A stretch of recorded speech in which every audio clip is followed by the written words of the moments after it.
Hello, we're here in Glenwood Springs, Colorado, and on this anniversary day, I've been asked to share and reflect on some of the events that occurred on July 6, 1994, at a place called South Canyon or Storm King Mountain. My name's Mike DeLuz. I'm formerly the branch chief of fire operations and fire ecology. I've since retired and have moved on to another chapter in my life. But the events that unfolded here affected me personally, as with lots of us in both the fire community and the affected communities. It's a story of lives lost, lives saved, lives touched, and certainly lives changed. And that's certainly been true for the events that have unfolded since then. The events that occurred here are an experience that shaped my life and always will remain with me. And I hope that the lessons we've learned will remain with you. And for me, it's an event that will always be close to my heart. You know, we're here at the trailhead to the memorial trail for the Storm King Mountain.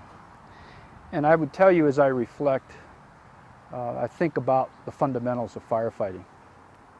For me, that starts with size up. Looking at the conditions that we have, dealing with the situation at hand, sorting out all the moving parts that affect us for that particular attack. You know, the fundamentals of anchor and flank are time proven and are still relevant in all cases, whether that's direct or indirect attack. And for me, the letters L, C, E, and S, in that order, have a direct bearing on some of the things we need to account for.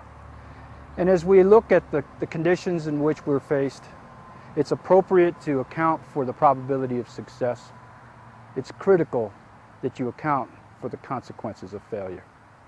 So to me, the situations that shout watch out, the standard firefighting orders, all of those are critical foundations from a lot of experience applied in a wildland situation. I would say that they need to be applied intelligently. They need to be looked at from a triage standpoint. They need to be looked at continual efforts to make sure that situational awareness stays current.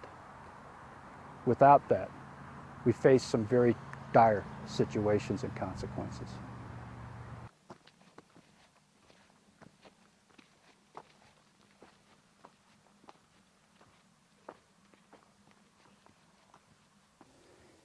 You know, the events of July 6, 1994 unfolded on the slope behind me.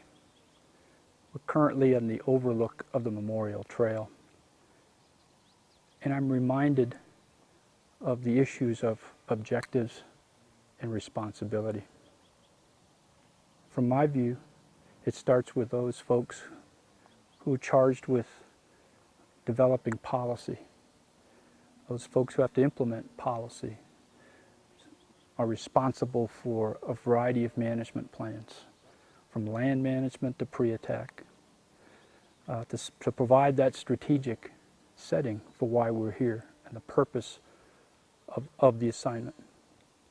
That doesn't take away the responsibility from those on the line, those in command positions, those in support positions, those in line positions. To me, it's clear that there's a linkage throughout that provides for clarity of purpose, clear communications, coordination, execution, from line officers to firefighters. That linkage is critical and, in my view, provides the setting for successful outcomes. We're here on the fatality site, the place where, for many of us, is hallowed ground. And I'm heartened by folks who take the time and the effort to come here, leave a bit of themselves, because the place certainly is meaningful to a host of people in the fire community. You know, in the world of human dynamics, this was not the last tragic loss of life. I suppose in spite of our very best efforts, we will still have some tragic outcomes. But it's not inevitable. After all, these are people with faces, with hopes, with aspirations, with real potential. As a whole, these are people with families, with names, members of crews, members of communities. And they were part of us. They remain part of us as firefighters in the community bond with one another. And I guess if I had to leave a thought with you, is that we should not for even one moment ever take that for granted. Consequences of decisions, consequences of actions are critically important, whether you're on the end of the tool or making the decisions of policy. And if there's anything about this place which we considered sacred, is it offers us lessons learned and time to reflect and hopefully not forget.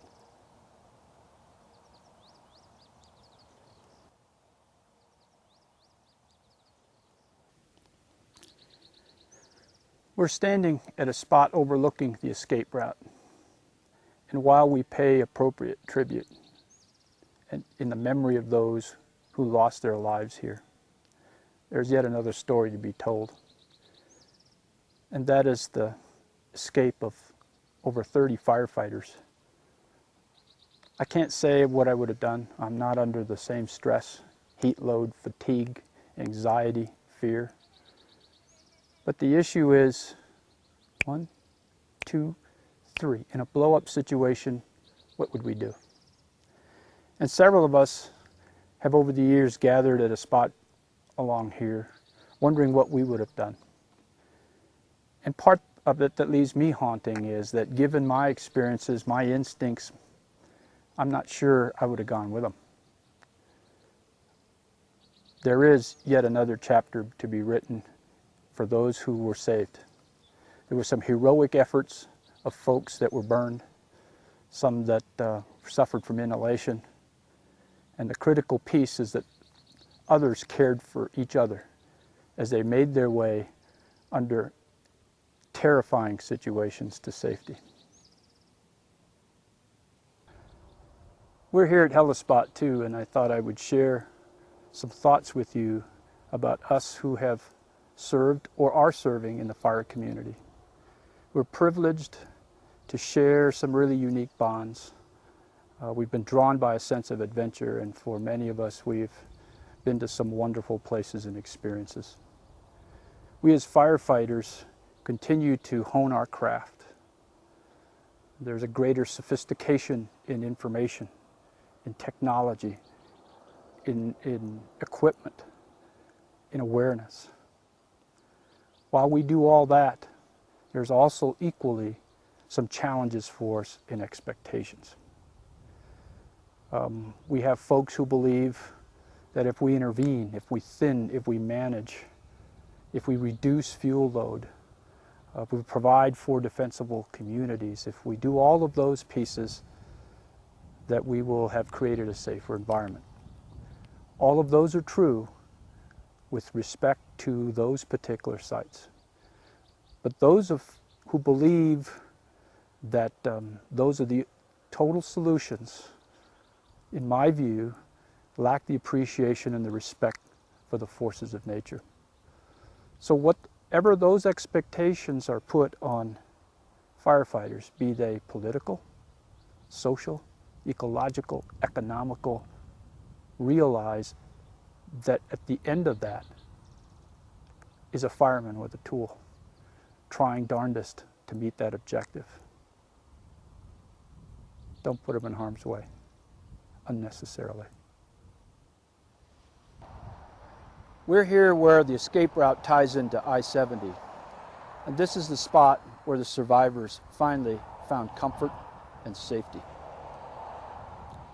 I've since retired from the U.S. Forest Service, privileged to have served amongst professionals, some wonderful experiences, and most of all, some very warm friendships.